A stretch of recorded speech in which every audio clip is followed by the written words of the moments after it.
मैं 8 महीने की प्रेग्नेंट थी और अपनी डिलीवरी के लिए अपने मायके गई थी। माँ ने मुझे फोन पर बताया, घर के पीछे की तरफ जो खाली जमीन थी ना, वहां पर एक नया कमरा बनवा लिया है। इतने सालों के बाद जैसे ही अपने घर में कदम रखा, कुछ अलग सा लगा। माँ, ये घर के पीछे की तरफ नया कमरा बनवाने की क्या जरूरत थी? अरे बेटा, घर के पीछे दूर दूर तक खाली जमीन है। तेरे पापा को कई दिनों से लग रहा था कि यहाँ पर एक कमरा बनवा लेंगे तो ताजा हवा मिल जाया करेगी। अब तो ये सब छोड़ और चल जल्दी से दूध पी ले। माँ, मैं थोड़ी देर में पी लूंगी, आप सो जाओ। मैंने दूध का गिलास उठाकर उस खिड़की में रख दिया। पता नहीं कब आंख लग गई। अचानक से खिड़की के पल्लों के खड़कने की तेज आवाज आई। दूध का गिलास धड़ाम से जमीन पर आ गिरा। जमीन पर गिरते ही दूध का रंग लाल हो चुका था। मैंने खिड़की से झांक कर बाहर देखा। चारों तरफ धूप अंधेरा था। उस अंधेरे की तरफ से कुछ आवाजें आ रही थी, जैसे छोटे बच्चे आपस में खिलखिलाकर मस्ती कर रहे हो।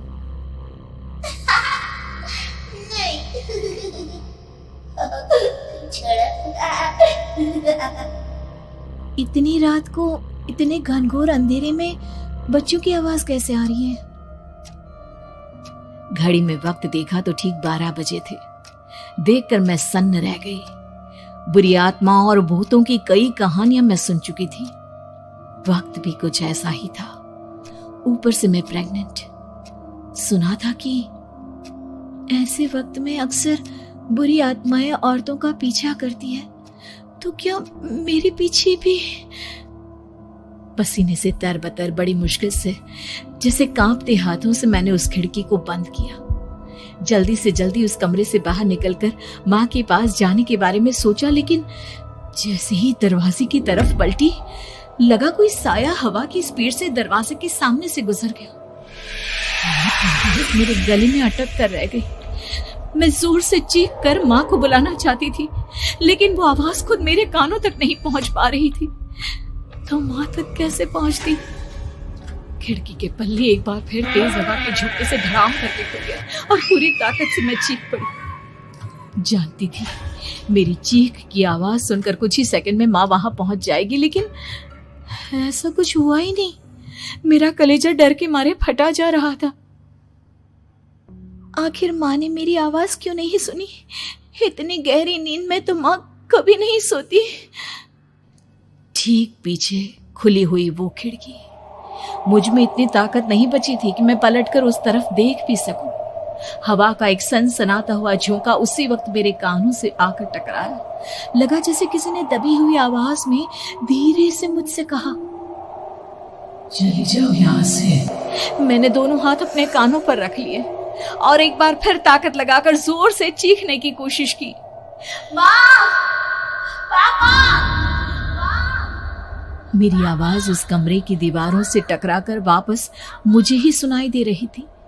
जितनी ताकत के साथ मैंने चीखने की कोशिश की थी, कुछ ही देर बाद उससे कहीं ज्यादा तेज और दर्दनाक चीख मुझे सुनाई देने लगी। ये आवाज ठीक मेरे पीछे खिड़की से आ रही थी। वो आवाज मेरे कानों में पिघलते हुए लोहे की तरह गिर रही थी। उन आवाजों में हैवानियत थी।